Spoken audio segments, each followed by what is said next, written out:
أعوذ بالله من الشيطان الرجيم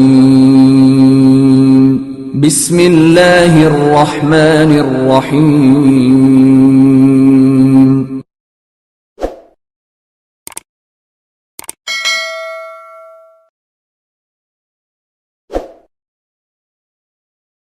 اعوذ باللہ من الشیطان الرجیم بسم اللہ الرحمن الرحیم الحمد للہ رب العالمین والصلاة والسلام علی سید الانبیاء والمرسلین وعلی اہل بیتہ الطیبین الطاہرین المعصومین واللعنۃ الدائمۃ علی اعدائہم اجمعین من یوم عداوتهم الى قیام یوم الدین قال اللہ تعالی فی القرآن الحکیم وهو اصدق القائلین اعوذ باللہ من الشیطان الرجیم بسم اللہ الرحمن الرحیم شہر رمضان الذی انزل فیہ القرآن ھدی للناس وبینات من الھدی والفرقان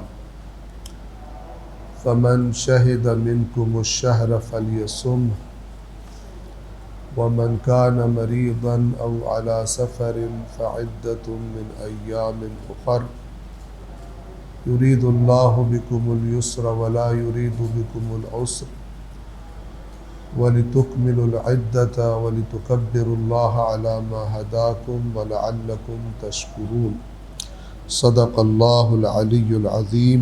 صلوات پڑھیں محمد والے۔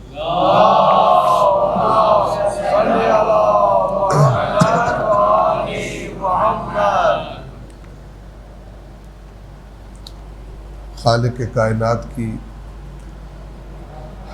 ذات اقدس کا ہمیں شکر گزار ہونا چاہیے کہ پروردگار عالم نے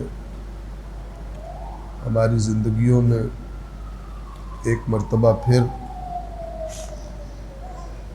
اپنا یہ رحمتوں سے اور برکتوں سے بھرا ہوا مہینہ ہم سب کو عطا کیا ہے، اور اللہ ہی کی بارگاہ میں دعا کرتے ہیں کہ پروردگار عالم اس مہینے کے بہترین اعمال، بہترین عبادات، بہترین دعائیں اور بہترین استغفار اور توبہ کی ہم سب کو توفیق عطا فرمائے۔ پروردگار ہمیں ان لوگوں میں شمار نہ فرمائے کہ جو اس اہم ترین مہینے کو، ان اہم ترین ساعات کو غفلت میں گزار دیتے ہیں۔ اللہ کی ذات ہمیں ان میں شمار نہ فرمائے۔ آپ کے سامنے میں نے قرآن مجید کی سورۃ البقرہ آیت نمبر 185 تلاوت کی ہے۔ آج کے اس درس کے لیے اس آیت کے انتخاب کا جو مقصد تھا وہ یہ تھا کہ ہم ماہ مبارک رمضان کی جو عظمت ہے اس کے بارے میں کہیں اور سے معلوم کرنے سے پہلے خود اللہ نے کیا فرمایا ہے یہ معلوم کریں۔ دیکھیں، کسی بھی چیز کا جو تعارف ہے وہ سب سے بہتر کون کروا سکتا ہے؟ جو اس چیز کے بارے میں سب سے زیادہ جانتا ہو۔ سب سے بہترین تعارف وہی کروائے گا۔ جس کا علم جتنا کم ہوگا اس کا تعارف بھی اتنا ناقص ہوگا۔ تو اللہ کے جو اس کائنات کا خالق ہے، ہمارا خالق ہے، دین اسلام اسی نے ہمارے لیے پسند فرمایا ہے۔ تو ایک مسلمان کی، ایک سمجھدار مومن کی پہلی کوشش یہ ہونی چاہیے کہ کسی بھی موضوع کے بارے میں سب سے پہلے خود اللہ سے جانیں، اور اللہ سے جاننے کی بہترین جگہ اللہ کی کتاب ہے، قرآن مجید ہے۔ اور جیسا کہ ابھی آپ کی خدمت میں عرض کروں گا اسی آیت کے ذریعے سے، کہ اگر ہمیں کسی چیز کا صحیح تعارف ہو جائے تو تبھی ہم اس چیز کے بارے میں اپنا رویہ اور عمل بھی صحیح اختیار کر سکتے ہیں۔ اگر تعارف صحیح نہ ہو تو جیسا تعارف ہوگا ہمارا رویہ بھی ویسے ہوگا۔ تو اس سورۃ البقرہ کی آیت نمبر 185 میں اللہ تعالیٰ اس طرح سے ارشاد فرماتا ہے، گویا پروردگار عالم ماہ رمضان کے تعارف سے اس آیت کا آغاز فرما رہا ہے۔ فرمایا شہر رمضان، رمضان کا مہینہ، الذی انزل فیہ القرآن، رمضان کا مہینہ وہ مہینہ ہے کہ جس میں قرآن نازل کیا گیا۔ اب یہاں پہ ہم تھوڑا رک کے سمجھنے کی کوشش کرتے ہیں آگے بڑھنے سے پہلے۔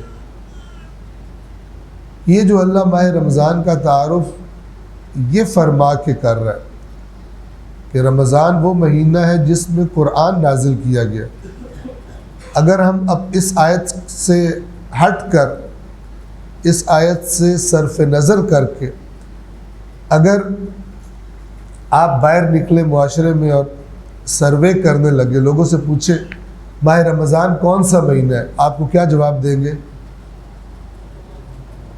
جواب میں کیا بولیں گے؟ جس میں روزے رکھے جاتے ہیں۔ لیکن اللہ یہ نہیں کہہ رہا۔ اللہ کی نظروں میں اس مہینے کی جو اہم ترین بات ہے، روزوں سے بھی زیادہ اہم ہے، وہ کوئی اور ہے۔ آیت نمبر 183 میں اللہ نے آلریڈی کہہ دیا، فرما دیا، اے ایمان والو تم پہ روزے فرض کر دیے گئے ہیں جس طرح تم سے پہلوں پر فرض کیے گئے تھے، تاکہ تمہارے اندر تقویٰ پیدا ہو۔ اس آیت کو بھی ہم نے تھوڑا سا تبدیل کر دیا ہوا، لیکن بعد میں اس کی طرف آؤں گا۔ تو ہم اگر ایک عام مسلمان سے پوچھیں ماہ رمضان کی تمہاری نظروں میں اہم ترین بات کیا ہے، وہ کہے گا روزے ہے۔ اللہ سے آپ پوچھیں گے ماہ رمضان کی اہم ترین بات کیا ہے، اللہ کہے گا قرآن نازل ہو۔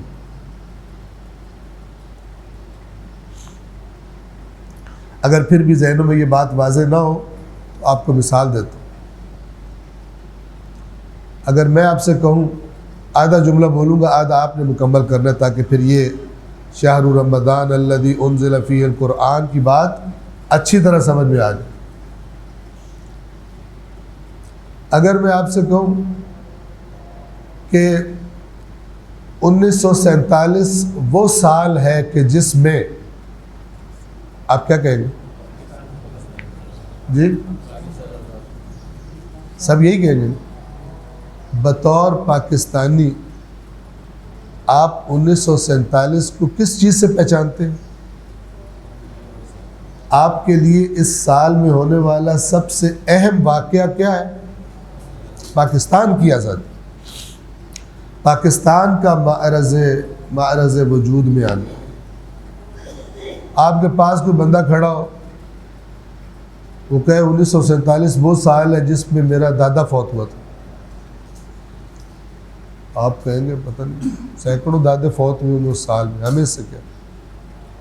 آپ کے دادا بہت قابل احترام ہوں گے، ٹھیک ہے، لیکن آپ کے دادا کی وفات 1947 کا ہمارے نزدیک تعارف نہیں ہے۔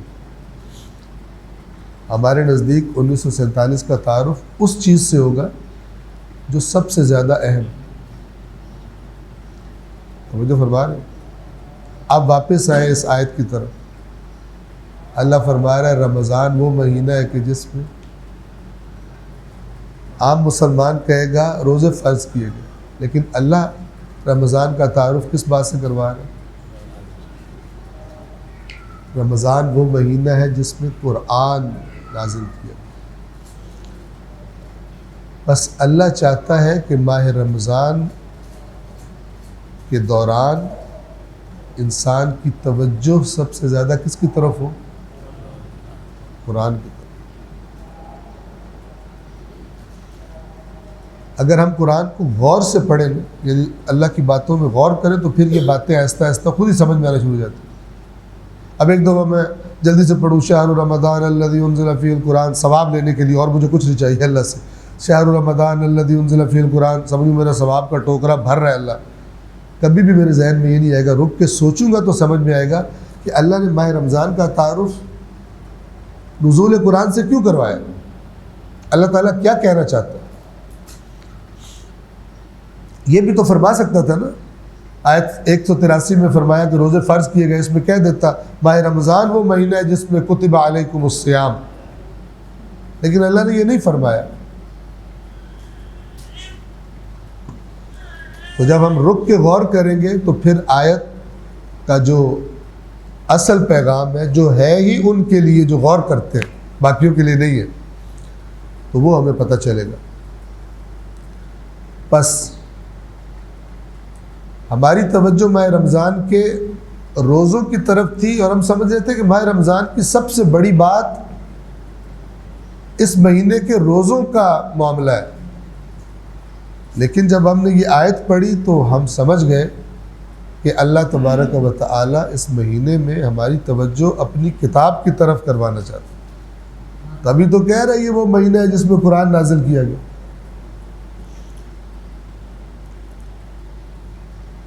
اور اگر پھر بھی یہ بات سمجھنے میں یا اس کو ہضم کرنے میں تھوڑی مشکل پیش آ رہی ہو، تو میں آپ کی خدمت میں ایک روایت کا مفہوم بیان کرتا ہوں کہ وہ روایت نقل کی گئی ہے امام رضا علیہ الصلاۃ والسلام سے۔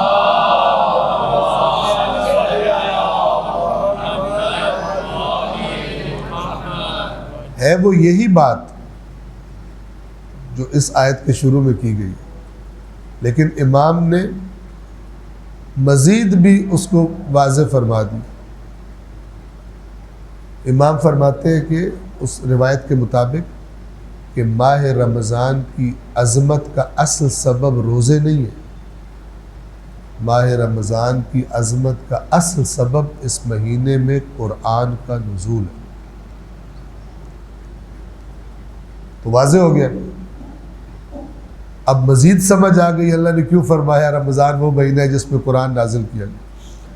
تو ہم نے کہا یا اللہ یہ بات تو ہمیں سمجھ آ گئی، ہم کچھ تھوڑا اور سمجھ رہے تھے، اور اب ہمیں کوئی اور بات سمجھ آ گئی ہے کہ تیری نظروں میں رمضان کا تعارف روزے نہیں ہے بلکہ رمضان کا تعارف قرآن ہے۔ تو اب ذرا ہمیں تھوڑا سا قرآن کا بھی بتا دیجیے۔ اب ہمیں تھوڑا سا،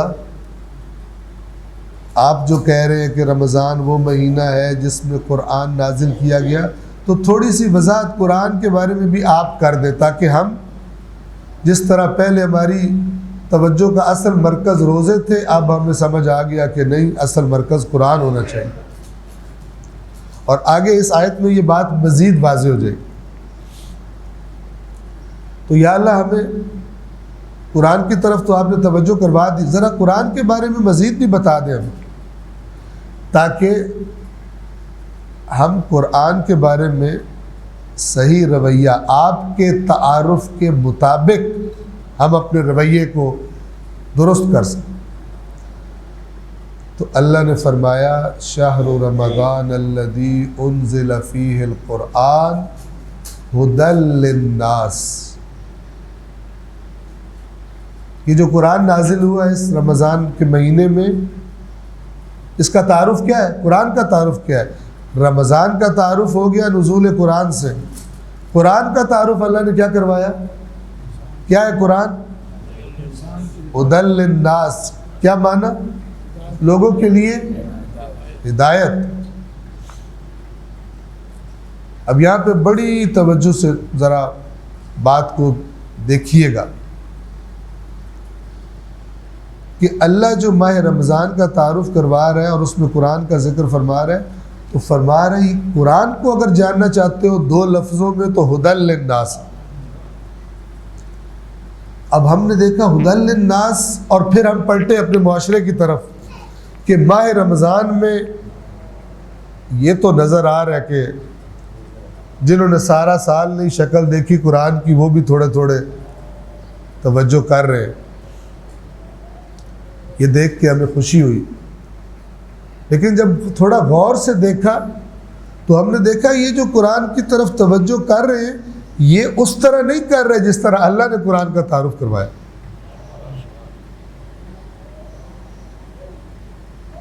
اللہ نے فرمایا ہدی للناس، یہ تو لگے ہوئے ہیں اس انداز میں پڑھنے کہ ہدایت کا ایک تنکا بھی ان کو نصیب نہیں ہو رہا اس میں سے. اس لیے میں نے شروع میں کہا کہ جب تک ہمیں کسی چیز کا صحیح تعارف نہ ہو ہم اس کے بارے میں صحیح رویہ نہیں اپنا سکتے.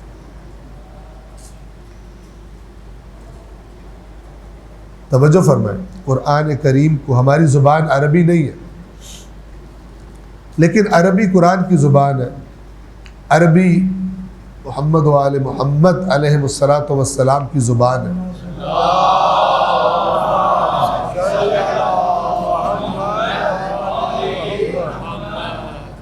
عربی گویا عربی زبان اس پوری دنیا میں مسلمانوں کے درمیان ایک اپنائیت کا احساس پیدا کرتی ہے. آپ یہاں سے جاتے ہو کہیں چلے جاتے ہو مسجد میں جاتے ہو اسی طرح نماز پڑھی جا رہی ہوتی ہے عربی زبان. نہ کہ آپ سندھ میں آؤ تو سندھی میں نماز پڑھ رہے، پھر پنجاب میں جاؤ تو پنجابی میں نماز پڑھی جا رہی ہے، KPK میں پشتو میں نماز پڑھی جا رہی ہے، بلوچی میں نماز پڑھی جا رہی ہے. اس کے بعد آپ زیارتوں پہ جاؤ ایران میں فارسی میں پڑھی جا رہی ہے. ایسا نہیں ہے، آپ دیکھتے ہیں ایک ہی طرح کی نماز، ایک ہونے کا اور اپنائیت کا احساس. اسی وجہ سے قوموں کو ایک قوم کو آپس میں اپنائیت کا احساس دلانے کے لیے ایک زبان کو قومی زبان قرار دے دیتے. آپ توجہ کریں نا، آپ اردو کو نکال دیں پاکستان سے یعنی قومی زبان کے طور پہ نکال دیں، پنجاب میں جائیں آپ ہر چیز پنجابی میں ہوتی ہو، سندھ میں آپ گھسے ہر چیز سندھی میں ہوتی ہو تو بندے کو لگے گا میں تو کسی اور ہی جگہ میں آ گیا. ہمیں ایک دفعہ یاد ہے زندگی میں پہلی دفعہ جب پشاور گئے، بہت پہلے کی بات ہے، اسکول میں پڑھتے تو ایک بندے سے راستہ پوچھا تو اس نے پشتو بولی تو ہمیں لگا تو ہمیں تو پشتو آتی کوئی نہیں. تو ایک زبان ایک اپنائیت کا احساس پیدا کرتی ہے، ایک ہونے کا احساس پیدا کرتی ہے، اور اس سے بھی بڑھ کر اللہ نے اس زبان کا انتخاب کیا. تو عربی میں قرآن پڑھنا اپنی جگہ پر اہم اور ضروری ہے. میری اس بات سے جو میں کر رہا ہوں کوئی یہ نہ سمجھے کہ عربی کی اہمیت کوئی نہیں، عربی میں قرآن پڑھنے کی اہمیت کوئی نہیں، وہ معلوم ہے. لیکن جس کی چیز کی طرف میں توجہ کروانا چاہ رہا ہوں وہ یہ ہے کہ اگر ہماری زبان عربی نہیں ہے یعنی ہم عربی نہیں سمجھ سکتے تو پھر اگر ہم عربی میں تلاوت پر اکتفا کر لیں تو ہم ہر مہینے چند بار بھی قرآن ختم کرتے رہیں، ہدی للناس کے حوالے سے ہمیں کچھ حاصل نہیں ہوگا. جبکہ اللہ نے کیا فرمایا؟ قرآن کیا ہے؟ اللہ نے نہیں فرمایا شہر رمضان الذی انزل فیہ القرآن ثوابا للناس، لوگوں کو ثواب دینے کے لیے نازل کیا گیا. نہیں فرمایا تعویذا للناس، قرآن نازل کیا گیا ہے ماہ رمضان میں لوگوں کے لیے تعویذ کے طور پر. ہمیں سمجھنا چاہیے یہ رمضان میں اللہ نے ایک ماحول بنا دیا بات سمجھنے کا. ہمیں سمجھنا چاہیے اور سب سے پہلے اللہ سے سمجھنا چاہیے کہ اے پروردگار تو بتا ہمیں رمضان کیا ہے، رمضان میں ہم کیا کریں. ہماری توجہ کس طرف؟ اللہ کہہ رہا ہے قرآن کی طرف، قرآن کی طرف یا اللہ ہم دیکھ رہے کئی طرح سے توجہ ہو رہی ہے، تو ہی بتا کس طرح توجہ کرے۔ قرآن کے بارے میں سب سے اہم چیز ہمارے ذہن میں کیا ہو؟ فرمایا ہدی للناس۔ اور آپ دیکھیں اللہ کی ہوئی رہنمائی سے ہم کتنے دور ہیں کہ اس مہینے کے ایام میں آپ دیکھیں مسجدوں میں قرآن پڑھا جا رہا ہے، ایسا اہتمام باقی سال میں نہیں ہوتا، قرآن پڑھ رہے ہیں قرآن پڑھ رہے ہیں قرآن پڑھ رہے ہیں، لیکن جب آپ نے غور سے دیکھا، آپ نے میچ کرنے کی کوشش کی ہدی للناس کو اور جو مساجد میں قرآن پڑھا جا رہا ہے، تو آپ نے دیکھا کہ میچ ہی کوئی نہیں، چونکہ جس طرح یہ پڑھ رہے ہیں اس سے ہدایت تو حاصل نہیں ہو رہی، بس جو ان کو بتایا گیا ثواب وہی مل رہا ہے ان کو۔ تو ہم نے، بلکہ میں یہ نہیں کہوں گا ہم نے، میں کہوں گا ہمارے بیسٹ فرینڈ ابلیس نے ہمیں ٹریک سے اتار دیا قرآن کے بارے میں، چونکہ ہم اللہ کی بات پہ غور کریں نہ کریں وہ بہت کرتا ہے، چونکہ اس کی ذمہ داری ہے ہمیں گمراہ کرنا۔ تو اس نے سنا اچھا رمضان وہ مہینہ ہے جس پہ قرآن نازل ہوا اور لوگوں کے لیے ہدایت، جبکہ میں ٹھیکہ میں نے لیا وہ گمراہی کا، تو میں ان سے قرآن کیسے چھڑاؤں؟ تو اس نے اپنے غور و فکر کے بعد یہ سوچا کہ قرآن تو یہ نہیں چھوڑیں گے، پھر کیا کروں؟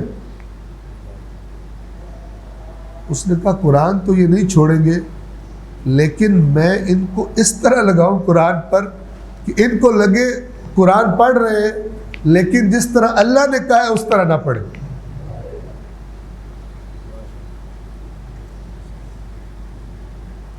اس کی مثال میں یوں دیا کرتا ہوں کہ آپ نے دیکھا بچے کو دودھ پلانے کے لیے یہ فیڈر ہوتے ہیں، فیڈر کی بوتل ہوتی ہے، اس کے اینڈ پر ایک چوسنی لگی ہوتی ہے، ٹھیک ہے؟ تو جب بچہ روتا ہے اس کو بھوک لگتی ہے تو وہ فیڈر اس کے منہ میں ڈالتے ہیں اور وہ اس چوسنی کو چوسنا شروع کرتا ہے اور دودھ آنا شروع ہو جاتا ہے۔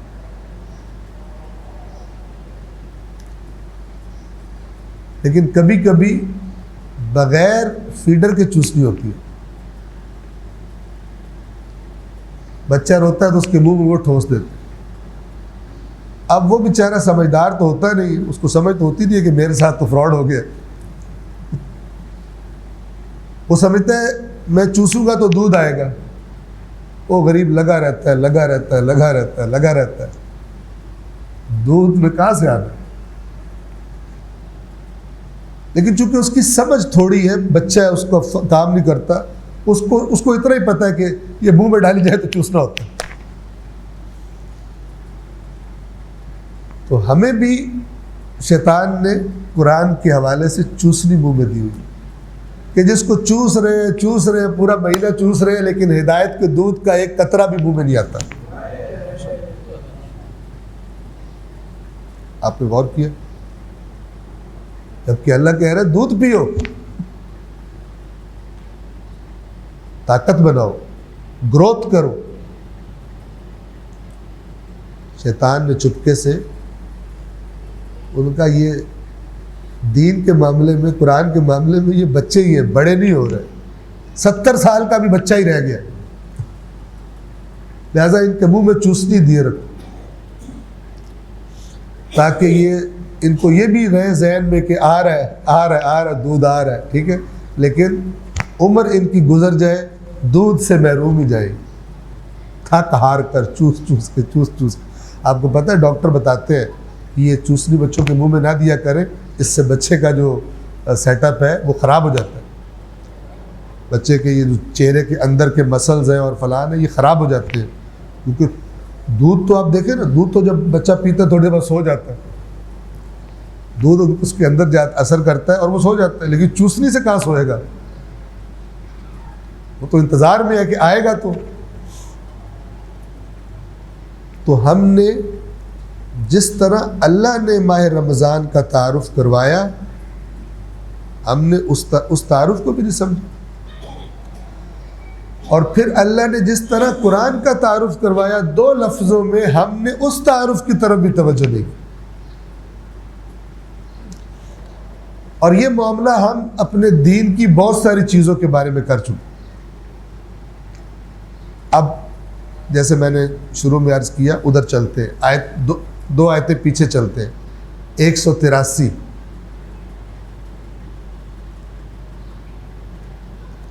آپ پوچھے ایک عام بندے سے روزہ کیوں رکھا ہوا؟ کہے گا اللہ کی عبادت ہے، اس مہینے میں اللہ گناہ معاف کرتا. جبکہ اللہ سے پوچھیں گے تو اللہ یہ نہیں کہے گا.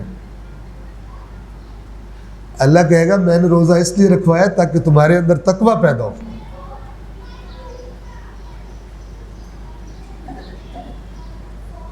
لیکن آپ اگر ذرا غور سے دیکھیں گے مساجد میں اور مثلا عبادات ہو رہی ہیں، روزے رکھے ہوئے ہیں، اعتکاف ہو رہے ہیں، فوکس زیادہ تر لوگوں کا تقویٰ پر نہیں ہوگا کہ میں نے اپنے اندر تقویٰ بہتر بنانا ہے، زیادہ تر یہ ہوگا کہ میں نے گناہ معاف کرانے.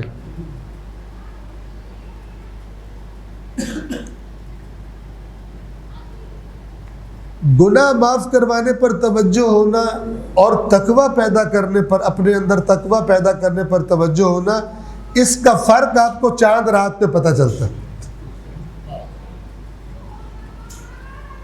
جس کا سارا یہ تھا کہ معافیا مانگ رہا ہے، یا اللہ گناہ معاف کر دے، یہ کر، تقویٰ کی پرواہ ہی نہیں ہے. وہ جیسے ہی چاند کا اناؤنس ہوتا ہے اس کو لگتا ہے اسکول میں چھٹی کی بیل بج گئی ہے، فوراً ٹیڑھا جیسے پہلے تھا ویسے ہی دوبارہ ہو جاتا ہے. گناہ بھی معاف ہو گئے اور جناب اب موجے کرو، انجوائے کرو لائف. جبکہ اللہ نے کہا تھا بھائی روزہ اس لیے تاکہ تمہارے اندر تقویٰ پیدا ہو. تم نے تو چھٹی کی بیل بجتے ہی بتا دیا کہ تم تو اسی سائیں کے منتظر ہو جو ماہ رمضان میں قید تھا، اسی کے شاگرد نکلے. میرے ساتھ تو تم نے اس لیے رابطہ رکھا کہ پچھلے تمہارے معاف کروں جو تم نے گھپلے کر دی. یہ بھی دیکھیں ہم نے چیزوں کو اپنی جگہ سے ہٹا دی. بخشش ہے ماہ رمضان میں، لیکن اصل میں وہ بخشش ان کے لیے جن میں جو اپنے اندر تقویٰ پیدا کر لیں. گناہ چھوڑے بغیر نہیں بخشش ہوتی. گناہ چھوڑنے کے ارادے کا نام توبہ ہے، نہ کہ گناہ چھوڑنے کا ارادہ نہ ہو اور ساری رات قرآن سر پہ رکھ کے رو رو کے لیکن رو رہا ہے لیکن بہت سمجھدار ہے. گناہ چھوڑنے کا ارادہ. بخشش کا آغاز وہاں سے شروع ہوتا ہے جہاں سے ہم اللہ سے کہتے ہیں ہم شرمندہ ہیں کہ ہم نے تیری نافرمانیاں کی ہے. اور وہ تو دل کا حال جانتا ہے، زبان پہ اللہ نہیں رہتا. زبان سے میں بول رہا ہوں، آپ میری زبان سن رہے ہیں، میرے دل کا آپ کو نہیں پتا. آپ کچھ کہیں گے میں بھی جو سنوں گا وہی سمجھوں گا، مجھے دل کا نہیں پتا. لیکن اللہ دیکھ رہا ہوتا ہے کہ زبان اس کی کچھ اور کہہ رہی ہے، دل اس کا وہاں پر، دل اس کا زبان کے ساتھ نہیں ہے. بہت سارے لوگ تو ہوتے ہیں توبہ کرتے ہوئے سوچ رہے ہوتے ہیں کہ نا یار وہ والا کام تو نہیں چھوڑ سکتا، لیکن لگے ہوتے ہیں استغفر اللہ ربی واتوب الیہ. اعمال تو پورے کرنے ہیں نا، لیکن اللہ زبانوں کو نہیں دیکھ رہا ہوتا، اللہ اندر والی جو فلم چلائی ہوئی ہے اس کو دیکھ رہا ہوتا.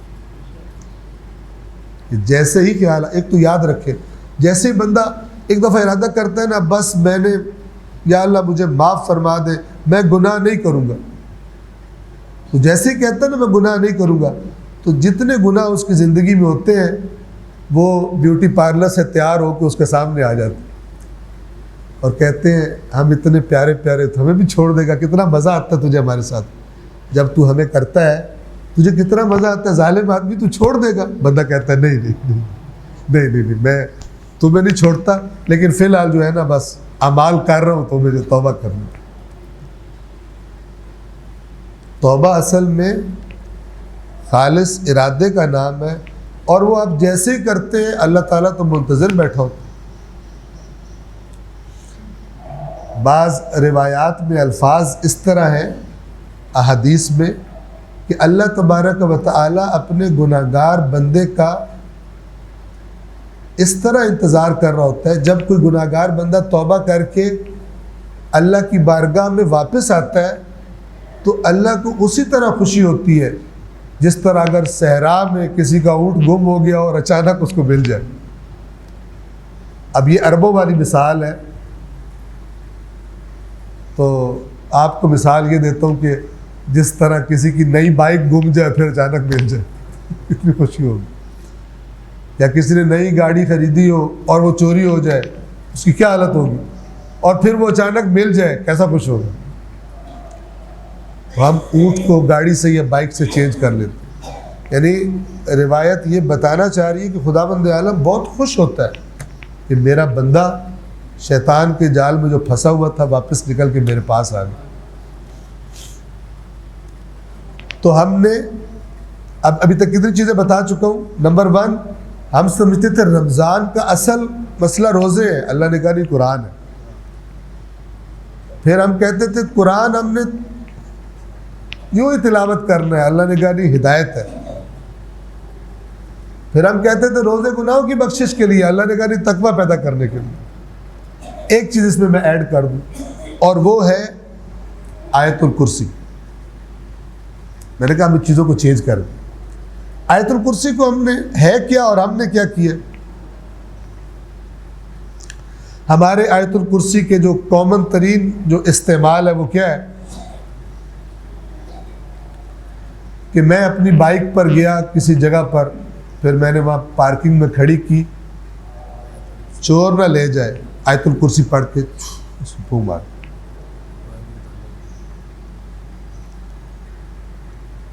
چوری سے بچ جائے. اللہ تعالیٰ حیران ہے کہ یار یہ کسی چیز کو میری اپنی جگہ پہ نہیں رہنے دیتے. میں نے آیت الکرسی کا ہر لفظ پکار کر گواہی دے رہا ہے کہ یہ آیت اللہ کے تعارف کے لیے آئی ہے. کس کے لیے آئی ہے؟ اللہ لا الہ الا هو الحی القیوم لا تأخذہ سنۃ. اس میں تو موٹر سائیکل کا ذکر ہی کوئی نہیں، نہ موٹر سائیکل کا ذکر ہے، نہ ہمارے گھر کے سامان کا ذکر ہے، نہ کوئی اور جادو ٹونے کا ذکر ہے. اس میں تو صرف اللہ کا تعارف ہے. اللہ تعالیٰ فرما رہا ہے کہ یہ آیت الکرسی دن میں 18 دفعہ وظیفہ کرتا ہے اس کا، لیکن ایک مرتبہ بھی اس کا خیال میری طرف نہیں جاتا. کبھی موٹر سائیکل پہ ہوتا ہے، کبھی کس پہ ہوتا ہے، کبھی کس پہ ہوتا ہے. پڑھ رہا آیت الکرسی ہے، توجہ موٹر سائیکل کی طرف. میری بات کا یہ مطلب نہیں ہے کہ آپ موٹر سائیکل پہ نہ پڑھیں شوق سے پڑھیں، لیکن اس کی طرف بھی تھوڑی توجہ کریں جس کے لیے آیت الکرسی آئی ہے اصل میں. آپ کو گھر میں کوئی بڑا، مثلا آپ چھوٹے ہو گھر میں، بڑا کوئی آپ سے کہے کہ آپ جو ہے نا یہ صابن پڑا ہے، یہ کپڑے پڑے ہیں، آپ نے دھونے، آپ کو فکر یہ ہو کہ میں نے اپنے ہاتھ دھونے ہیں. آپ گھر اپنے بڑے سے کہیں کہ نا یہ میرے ہاتھ بہت گندے ہیں، تو وہ آپ سے کہے کہ جو میں کہہ رہا ہوں کر، ہاتھ بھی دھل جائیں گے. جو تو چاہتا ہے نا، تجھے جو میں کہہ رہا ہوں تو وہ کر، جو تو چاہتا ہے وہ بھی ہو جائے گا اور زیادہ اچھے طریقے سے ہو جائے گا. وہ ہمیں چھوڑ کے جائے، ہم دیکھیں کپڑے پڑے، صابن پڑا ہے، ہم اپنے ہاتھ ہی دھوئیں اور فارغ. ہماری حالت یہ ہے اللہ کے معاملات، دین کے معاملات. اللہ تبارک و تعالیٰ فرماتا ہے کہ تم آیت الکرسی جب پڑھو تو تم میری طرف توجہ کرو کہ اللہ کی ذات کی کیا صفات ہے، ہمارا پروردگار کیسا ہے. موٹر سائیکل بھی میرے ذمہ آ گیا لیکن ہم کہتے ہیں ہم تو موٹر سائیکل کا کرنا ہے، اللہ کی طرف توجہ ہی کوئی. اللہ کہتا ہے تقویٰ پیدا کرو روزوں سے، میں بخش دوں گا. ہم نے کہا ہمیں تقویٰ کی کوئی نہیں، بس تو بخش دے. تو ہم نے چیزوں کو اپنی جگہ سے ہٹا دی. واپس آ جائیں آیت نمبر 185 کی طرف.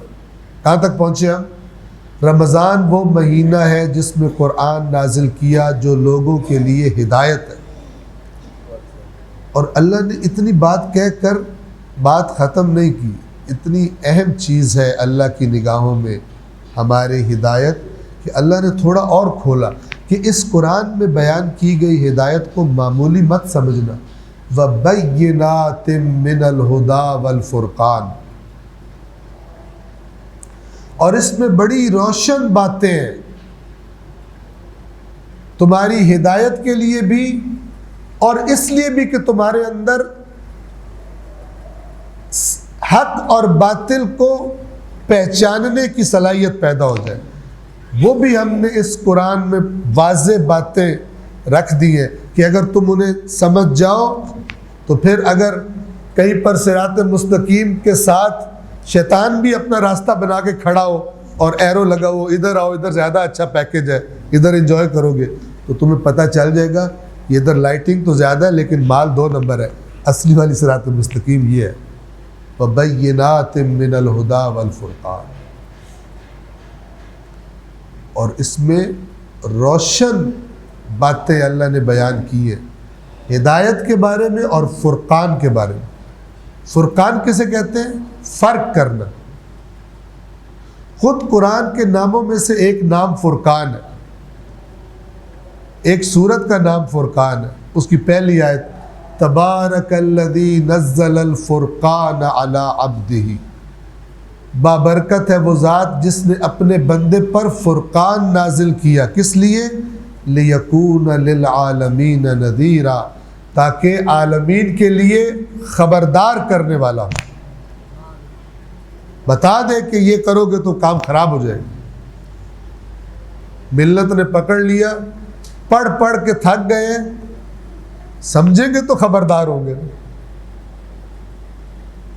ٹھیک ہے. وہ ایک لطیفہ یاد آ گیا. ایک بندے کی دوستی ہوگی چینی سے، ایک چینی سے، چائنیز سے. تو بڑی گہری دوستی ہوگی لیکن اشاروں سے باتیں کرتے تھے. اس کو اردو نہیں آتی تھی، اس کو چائنیز نہیں آتی تھی. تو ایک دن اس کو پتہ چلا کہ میرا چینی دوست شدید بیمار ہے. اچانک اس کو کوئی بڑا شدید دورہ پڑا ہے تو وہ پیرالائز ہو گیا ہے اور ہلنا جلنا بھی اس کے لیے مشکل ہے. تو یہ دوڑتا ہوا پہنچا اپنے چینی دوست کے پاس، اور جیسے ہی پہنچا تو وہ چینی جو ہے نا اس کو بڑی جیسے کچھ کہنا چاہتا ہو، سانس اس کی اکھڑ رہی تھی، کچھ کہنا چاہتا تھا. ٹھیک ہے. تو اس کو اب سمجھ نہیں آ رہی تھی. تو اس نے بڑی مشکل سے، اس کے پاس نہ پڑی ہوئی تھی کوئی پرچی پڑی ہوئی تھی، اس نے قلم پڑھا تو اس نے بڑی مشکل سے نا اس پر لکھا. اس نے اٹھایا، آنکھوں سے لگا رہا ہے میرے دوست کی تحریر ہے، سمجھ اس کو آ رہا کوئی نہیں. تو اس کی آنکھوں کے سامنے وہ مر گیا بیچارہ.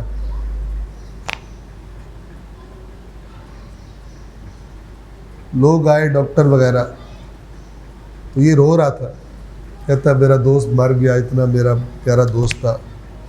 پھر اس نے کسی سے کہا کہ کسی کو یار چینی زبان آتی ہے، یہ آخری تحریر چھوڑ گیا، اس کی وصیت ہوگی، میں اس کی خواہش پوری کر دوں. تو نے پڑھائی تو اس نے لکھا تھا کہ تیرا پاؤں میری آکسیجن کی پائپ پر ہے، وہ اتار دو.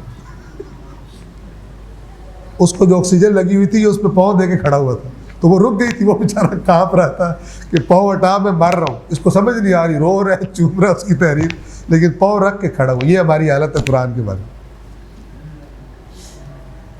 اللہ تعالیٰ فرما رہا ہے لِيَكُونَ لِلْعَالَمِينَ نَذِيرًا، تاکہ یہ عالمین کو خبردار کرے. ہم اوپر پاؤں رکھ کے، ہمیں سمجھ نہیں آ رہی، رو رہے، قرآن کو چوم رہے عقیدت سے، لیکن ہدایت کی آکسیجن والی پائپ اپنی پر پاؤں رکھ کے کھڑے ہوئے. ہمیں اپنے رویوں پر، دینی احکام کے بارے میں اپنے رویوں پر نظر ثانی کرنا چاہیے. تھوڑی سی دیر کے لیے میں اہل بیت اطہار کی طرف آتا ہوں. اہل بیت اطہار نے جو سب سے اہم چیز ہم سے چاہی ہے میں چیزوں کے نام لیتا ہوں، آپ مجھے بتائیے گا کہ ان کا ان چیزوں میں سے سب سے اہم چیز کون سی ہے جس کا ان کو ہم سے تقاضا ہے. میں نام لیتا ہوں. ان کا ہم سے تقاضا ہے کہ ہمارے فضائل بیان کرو. ایک. ان کا ہم سے تقاضا ہے کہ ہماری تعلیمات پہ عمل کرو. دو. ان کا ہم سے تقاضا ہے کہ ہمارے صدقے منتیں اور مرادیں اپنی حاصل کرو. ان تینوں میں سے آپ کا کیا خیال ہے سب سے زیادہ اہم تقاضا ان کا کون سا ہے؟ جی تعلیمات. لیکن ہماری توجہ کن کی طرف زیادہ ہوتی ہے؟ ہاں یہاں پر بھی گپلا کیا ہوا. میں آپ کو ایک بات بتاتا ہوں. مولانا صاحب کو تقریر کے لیے بلانا، مجلس پڑھنے کے لیے، کیا اناؤنسمنٹ کیا ہوتی ہے؟ اب میں جناب خطیب العصر اور پہلوان اور پتہ نہیں کیا جو ہے ان کو بلا رہا ہوں کہ وہ آئیں اور فضائل و مصائب اہل بیت بیان کریں. کبھی سنیں فضائل اور تعلیمات بیان کریں؟ کبھی سنیں؟ تعلیمات کو پی گئے ہیں بیچ میں سے. میں نے تو کم از کم آج تک جہاں بھی سنا ہے اپنے لیے بھی کہ آؤ جی اسٹیج پر آؤ حلوہ کھاؤ آ کے، تو وہ یہی کہتے ہیں کہ اب قبلہ فلان آئیں گے اور فضائل و مصائب. کبھی کبھی مجھے تو خود ہی میرا نام رکھ دیا مفسر قرآن، ٹھیک ہے نا، میں تو خود کو نہیں سمجھتا. وہ کہتے ہیں اب مفسر قرآن آئیں گے، آگے کہتے ہیں فضائل و مصائب بیان کریں تاکہ کہ غلطی سے قرآن ہی نہ بیان کرنا شروع کریں. فضائل و مصائب اہل بیت بیان کریں گے، فضائل و مصائب اہل بیت بیان کریں گے. بھائی تعلیمات کہاں گئی؟ بلکہ بعض تو کہتے ہیں اگر کوئی غلطی سے تعلیمات کو شروع ہو جائے، کہتے ہیں ہم نے کہا نہیں تھا فضائل و مصائب بیان کریں، تو بیچ میں سے تعلیمات کہاں سے نکال کے لے آئے؟ ہمیں ٹینشن دینے آ گیا. فضائل سے ہم بخشے جاتے ہیں، سن کے انجوائے بھی کرتے ہیں، واہ بھی کرتے ہیں، مصائب سے بھی بخشش ہوتی ہے، مرادیں بھی ہمیں ملتی ہیں. بیچ میں تعلیمات کا تو نے کہاں سے اچار ڈال دی؟ ہمیں ٹینشن دے رہا ہے، ہمیں انجوائے کرنے دیں. میں مختلف شہروں میں پاکستان کے ایسے چیک کرنے کے لیے اپنے طور پر مومنین سے سوال کرتا ہوں کہ آپ یہ بتائیں کہ اہل بیت اطہار کے فضائل ہیں؟ سب کہتے ہیں بالکل ہے جی. کہتا ہوں اہل بیت اطہار کے مصائب ہیں؟ بالکل ہے جی. اہل بیت اطہار کی تعلیمات بھی ہیں؟ کہتے وہ بھی ہیں. تو میں کہتا ہوں ان میں سے آپ کا کیا زیادہ سننے کا دل کرتا ہے؟ کہتے ہیں فضائل اور مصائب. میں نے کہا وہ بیچ میں جو تعلیمات ہیں ان بیچاری کیا قصور ہے؟ پھر مسکراتے ہیں کیونکہ کھسیانے مسکراتے ہیں، کھسیانے ہو کے. تو میں کہتا ہوں کہ آپ مسکرا رہے اس لیے کہ تعلیمات آپ اس لیے نہیں سنتے کہ تعلیمات سن کے ہمیں بھی کچھ کرنا پڑے گا، جبکہ فضائل سن کے سوائے داد دینے کے ہمیں کچھ نہیں کرنا، مصائب سن کے سوائے رونے کے ہمیں کچھ نہیں کرنا. ٹھیک ہے نا، ٹینشن فری پیکج ہے. لیکن اگر تعلیمات آئیں گی تو میں اب باہر جا کے میں جھوٹ بھی چھوڑوں، اب میں بے ایمانی بھی چھوڑوں، ناپ تول میں کمی بھی چھوڑوں، مر نہ گیا میں تو میرا گزارا کیسے ہوگا؟ دودھ بیچتا ہوں پانی بھی نہ ملاؤں، میں مر نہ گیا میں تو. 1400 سال پہلے کی باتیں آج کے زمانے میں کراچی میں ہمیں بتا رہے ہیں. لہٰذا ہم نے ائمہ سے کہا ہے آپ جو ہے نا چپ کر کے بیٹھے، ہم آپ کی تعریفیں کریں گے، اور آپ نے رہنا بھی امام بارگاہوں میں، باہر نہیں آنا ہمارے ساتھ. ہم آپ سے ملاقات کے لیے یہی آیا کریں گے، ٹھیک ہے. نیازیں شیازیں بھی پکائیں گے تاکہ لوگ کھائیں پئیں آپ کے لیے، اور آپ کے قصیدے آپ کو سنائیں گے، آپ کو یاد کر کے مصائب پڑھ کے روئیں گے. لیکن آپ نے چپ کر کے بیٹھنا ہے، ہم سے کچھ نہیں کہنا. آپ کو یاد ہے نا اپنے زمانے میں بھی آپ کہتے تھے لوگ نہیں سنتے تھے، اب آپ کا دل ہے ہمیں کہ ہم بھی چھوڑ کے چلے جائیں. لہٰذا آپ کچھ ہمیں ذمہ داری نہ لگائیں، بس اسی پہ اکتفا کریں کہ ہم آپ سے آ کر ملاقات کر رہے ہیں، آپ کے لیے رو رہے ہیں، آپ کی تعریفیں کر رہے ہیں. لیکن اس سے اگلی بات آپ نے مہربانی کرنی ہے، ہم سے نہیں کرنی.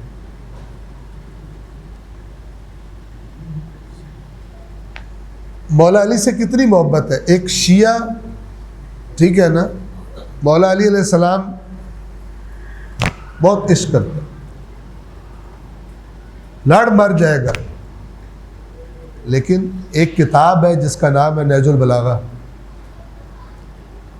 اس عشق کے مولا میں گرفتار اور نعرے مارنے والے سے پوچھو کہ یار جس سے محبت ہوتی ہے اس کا تو کوئی خط آیا ہو، اس کا کوئی ٹیکسٹ میسج آیا ہو تو بندہ بڑا تڑپ کے پڑھتا ہے، بار بار پڑھتا ہے. یہ مولا کی ایک نہج البلاغہ پڑھی ہوئی ہے، کبھی دیکھی ہے؟ کہے گا نہیں. اللہ ایسی باتیں قرآن میں کر کے الٹے رویے بتا کے انسانوں سے کہتا ہے ما لکم کیف تحکمون، تمہیں کیا ہے، کیسے فیصلے کرتے؟ فَأَيْنَ تَذْهَبُونَ، کہاں جا رہے ہو؟ کتنے تم عجیب ہو کہ نام لیتے ہو اللہ کا، رسول کا، اہل بیت کا، لیکن چیزوں کو تم نے کچھ اپنے مطابق ایڈجسٹ کر لیا. کوئی چیز جو ہم تمہیں دیتے ہیں تم اس طرح نہیں قبول کرتے جس طرح ہم نے دی ہوتی ہے، اس کو تبدیل کر لیتے ہو اپنی مرضی کے مطابق، اپنے ساتھ اس کی سیٹنگ، اپنی سیٹنگ چینج نہیں کرتے، ہماری چیزوں کی سیٹنگ چینج کر دیتے ہو. تو پھر جب تک جس طرح اللہ نے حکم دیا ہے کسی بھی چیز کے بارے میں ہم اس طرح کا رویہ اختیار نہیں کریں گے تو وہ رزلٹ بھی نہیں نکلے گا جو اللہ نے وعدہ کیا. اگر ہم اپنی مرضی سے چینج کریں گے تو رزلٹ بھی پھر انتظار کریں، کوئی چینج ہی نکلے گا. توجہ فرما رہے، ایک صلوات پڑھیے محمد والے.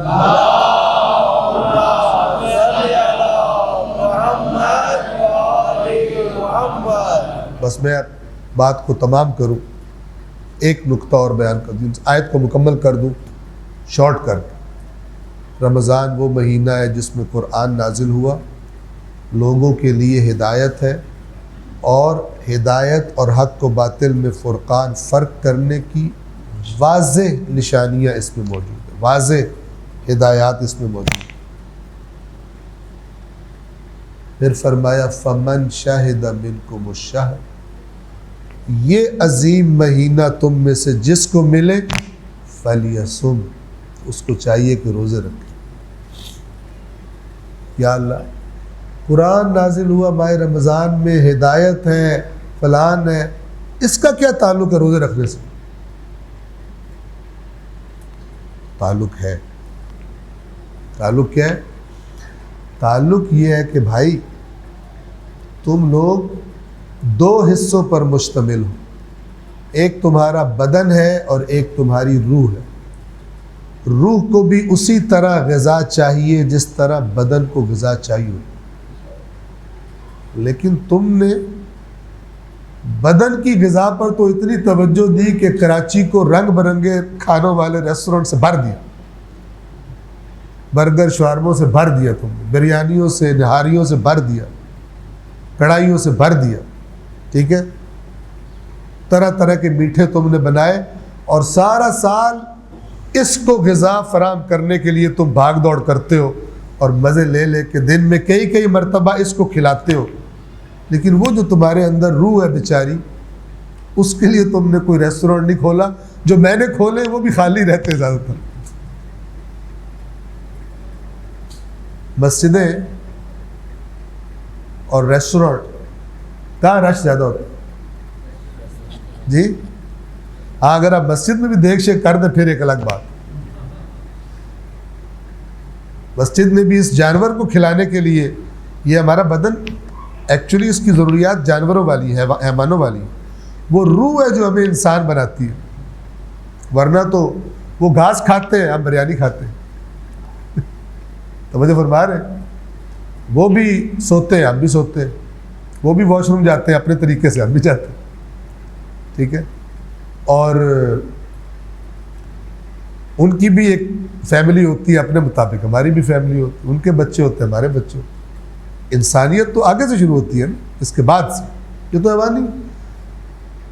تو انہوں نے کہا، اللہ نے فرمایا کہ تم اتنا اس حیوان کا خیال رکھنے پہ لگ گئے ہو کہ تم تو میری مسجد میں بھی تب آتے ہو جب اس حیوان کو کوئی چارہ رکھا جائے آگے.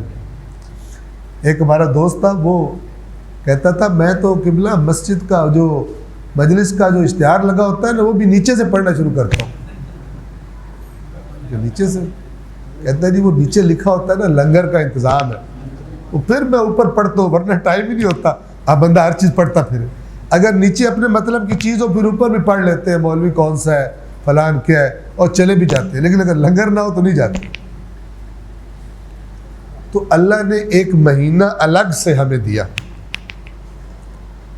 اور اس مہینے میں یہ فرمایا کہ دیکھو اس مہینے میں میں نے قرآن دیا ہے جو تمہارے لیے ہدایت ہے، اور ہدایت تمہاری روح کی غذا ہے، لیکن روح کو تم نے اتنا کمزور کر دیا، بیچاری مریل کر دیا اس کو، ٹھیک ہے، اور اس جانور کو اتنا تگڑا کر لیا ہے۔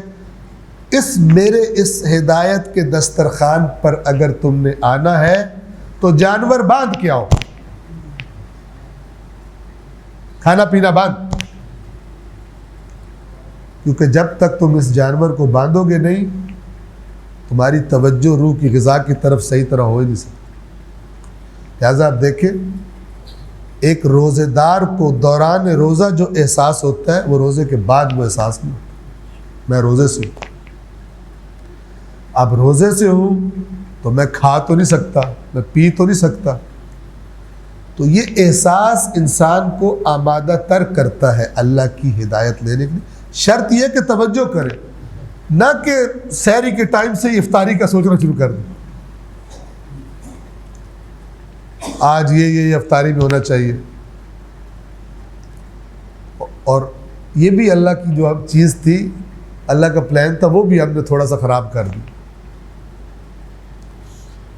ماہ رمضان میں اللہ نے ہمیں کہا کہ یار تھوڑا کھانا ہے، ماہ رمضان میں خرچہ زیادہ ہوتا ہے، اگر تو ہو غربا مساکین کو افطاریاں کرانے کا یا فلان تو پھر تو اچھی بات ہے، وہ بھائی اپنے گھر میں ہی خرچہ زیادہ ہو جاتا ہے، یعنی وہ جو ایک ٹائم کا کھانا مس کیا ہے اس سے ڈبل خرچہ رات کو کر دیتے ہیں، اور اس سے ایک اور ساتھ جڑا ہوا ظلم یہ کہ ہمارے تاجر حضرات ماہ رمضان کے آتے ہی ریٹ بڑھا دیتے ہیں۔ تقویٰ کس چڑیا کا نام ہے، اور اللہ کا ڈر کلو کتنے کا ملتا ہے بازار میں، ہمیں کیا پتہ، ہم نے تو پروفٹ کما، چیزوں کی قیمتیں بڑھا دیتے ہیں۔ آپ کو پتہ ہے یہ یورپ امریکہ وغیرہ میں کرسمس کے قریب ایک بلیک فرائیڈے آتا ہے، اس میں چیزیں سستی ملتی ہیں، اس کو بلیک فرائیڈے بولتے ہیں، سستی کر دیتے ہیں۔ ہم اپنے مقدس ایام میں مہنگی کر رہے ہیں، اس معاملے میں ان سے بھی پستر ہو گیا۔ واقعا جب انسان کی توجہ اللہ کی طرف ہوتی ہے وہ سوچتے ہیں اللہ کی مخلوق کے لیے آسانی پیدا کروں، ہماری توجہ اللہ کی طرف ہوتی ہے مخلوق کے گلے پر اور زیادہ انگوٹھا دبا دیتے ہیں اور سانس مشکل سے نکلے۔ سال ہر سال سے آپ دیکھ لیں، ماہ رمضان آیا، میں اس دفعہ جب ماہ رمضان سے پہلے پنجاب میں تھا اپنے گھر میں، تو کوئی شعبان کی 11-12 تاریخ ہوگی تو میرے گھر والوں نے کہا کہ ہمیں ماہ رمضان کے راشن کے نا ابھی دے دے پیسے۔ میں نے کہا کیوں؟ تو وہ رمضان قریب آتا ہے ہر چیز مہنگی ہو جاتی ہے۔ سبحان اللہ، کیسا تقویٰ، رمضان ابھی آیا نہیں ہوتا تقویٰ عروج پہ پہنچ جاتا ہے منافع خوروں کا۔ اور پھر ہم سمجھتے ہیں کہ یہ اللہ کو ناراض کر کے اللہ کی مخلوق کے پیٹ پھاڑ کے اس کے بعد افطاری کرا کے سب کچھ معاف ہو جائے گا۔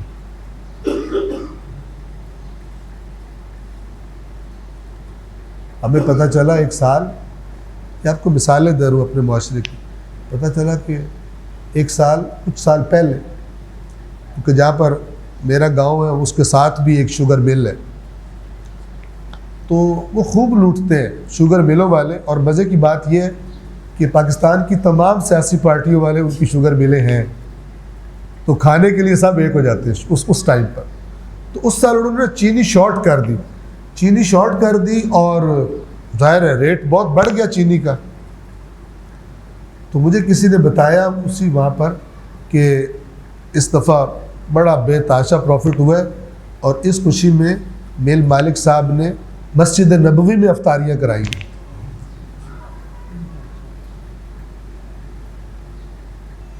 نعوذ باللہ، یعنی بجائے چھوٹی موٹی جگہ پہ رشوت آفر کرنے کے رسول اللہ کو رشوت آفر کی کہ یا رسول اللہ تیرے ماننے والوں کا پیٹ پھاڑا ہے، آپ اللہ ناراض ہو گیا ہوگا، یہ 2-3 افطاریاں پکڑیے اور بندہ غریب کی جان چھڑوا دیجیے عذاب سے، میں نے ذخیرہ اندوزی کر کے نا بڑے لوگوں کو غریبوں کو لوٹا ہے، مہنگی چینی بیچی ہے، اب میں نے افطاری وہاں نہیں دی، ٹھیک ہے نا، میں آپ کے پاس آیا ہوں تاکہ سفارش بڑی ہو، یہ آپ رکھ لینا افطاری اور میری سفارش کر دیں۔ یہ یہودی مزاج ہے، قرآن نے بتایا ہو کہ جب تم نے گھپلا کرنا ہوتا ہے اس وقت تمہیں کوئی اللہ رسول یاد نہیں، جب اپنے دنیا کے مفادات پورے کر لیتے ہو، دیکھ لیتے ہو کوئی پروفٹ کمانے کی جگہ رہ تو نہیں گئی، کوئی لوٹ مار کی جگہ رہ تو نہیں گئی، اس سال کا پروفٹ پورا ہو گیا ہے، اب چلو جی اب افطاری کراؤ، اب جناب غریبوں کی مدد کرو، فلان کرو۔ یعنی اگر تم نے کروڑ روپیہ لوٹا ہے مثلا، تو بیچ میں سے لاکھ ایک دے بھی دیا تو کوئی گھاٹے کا سودا نہیں ہے، اللہ بھی خوش، ٹھیک ہے، اور یہ جو غریب چیخ رہے ہیں ان کی بھی نہیں سنے گا اللہ، مجھے بھی نہیں پکڑے گا، یہ فراڈ ہے۔ اسی لیے اللہ نے کہا روزہ اس لیے کہ تقویٰ پیدا ہو تمہارے اندر، تقویٰ پیدا کرو گے یعنی گناہوں سے رکو گے تو چھوڑوں گا، بخشش بھی کروں گا۔ تم کس چکر میں ہو، گناہ بخشوا رہے ہو اور چاند رات پہ ہی تم اناؤنس کرتے ہو کہ ہم نے گناہ کوئی نہیں چھوڑے، عمل سے ثابت کرتے ہو، بلکہ آثار تو چاند رات سے کچھ عرصہ پہلے ہی نظر آنے سے۔ اب یہ دیکھیں نا آپ ماہ رمضان، آپ کو مزے کی بات بتاؤں، میرا یوٹیوب چینل ہے، اس پہ قرآن بہت، تو وہ بیچارہ یوں چلتا رہتا ہے، وہ جو گراف ہوتا ہے نا ویورز کا اور ٹائم کا، ماہ رمضان آیا ایسے گیا اوپر، ٹھیک ہے، میں بڑا خوش ہوا، جیسے بندہ مرنے والا ہو نا تو اس کی دھڑکن اچانک چلنا شروع ہو جائے، تو چونکہ درس قرآن ہے زیادہ تر اس میں، تو لوگوں کی توجہ جناب قرآن، ایسے گراف اوپر گیا، میں بھی خوش ہو رہا تھا، پھر جیسے کچھ دن گزرے پھر نیچے، ابھی آہستہ آہستہ نیچے آ رہا ہے، عید کے قریب فارغ۔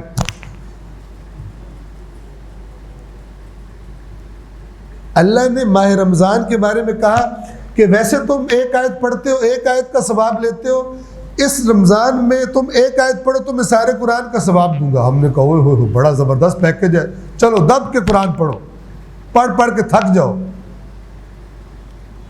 جیسے ہی ماہ رمضان ختم ہوا، قرآن کون اور ہم کون، اللہ تعالیٰ اپنے ویسے کہہ رہا ہوں میں کہ اللہ تعالیٰ کہا یار میں نے تو بڑا پلان بنایا تھا ان کو لے کے آنے کا، یہ تو مطلب نکال کے چلے گئے۔ پھر کیا پلان بنایا تھا اللہ میاں نے؟ آپ نے دیکھا ہوگا نا، یہ جو مثلا کوئی بہت بڑی کوئی شاپ یا سٹور کھولے تو وہ کیونکہ لوگوں کو تو نہیں پتہ ہوتا نئی دکان کھول رہی ہے، تو وہ نا اوپر لکھ دیتے ہیں جناب 50% ڈسکاؤنٹ، بائی 1 get 1 فری فلان۔ اب ایک بندہ جا رہا ہے دیکھتا ہے کہتا اوہ چلو اندر، بائی 1 get 1 فری 50% ڈسکاؤنٹ۔ ہم نے جی نیا ریسٹورینٹ کھولا ہے، پہلے 3 دن جناب 50% ڈسکاؤنٹ ہے، فلان ہے۔ یہ سارا کس لیے کرتے ہیں؟ تاکہ لوگ آئیں، پھر جب دیکھ لیں گے ان کو پتہ چل جائے گا، کھانے کا ٹیسٹ ان کے منہ کو لگ جائے گا، پھر بھی آئیں گے۔ تو اللہ نے بھی کہا کہ ایک آیت پڑھو اور پورے کا ثواب لو، ایک آیت خریدو پورا قرآن فری۔ ہم نے کہا یار بڑی زبردست آفر ہے، چلے گئے۔ اب لگے ہوئے ماہ رمضان میں قرآن، اللہ تعالیٰ خوش، ایسے ہی کہہ رہا ہوں، اللہ کو سب پتہ ہوتا ہے، اللہ تعالیٰ خوش، بھائی میری دکان تو چل پڑی ہے، آباد ہو گیا ہے قرآن مجید کا شہر۔ پتہ چلا ماہ رمضان ختم ہوا، گاہک غائب، دکان ویران، نمازی غائب مسجدوں سے۔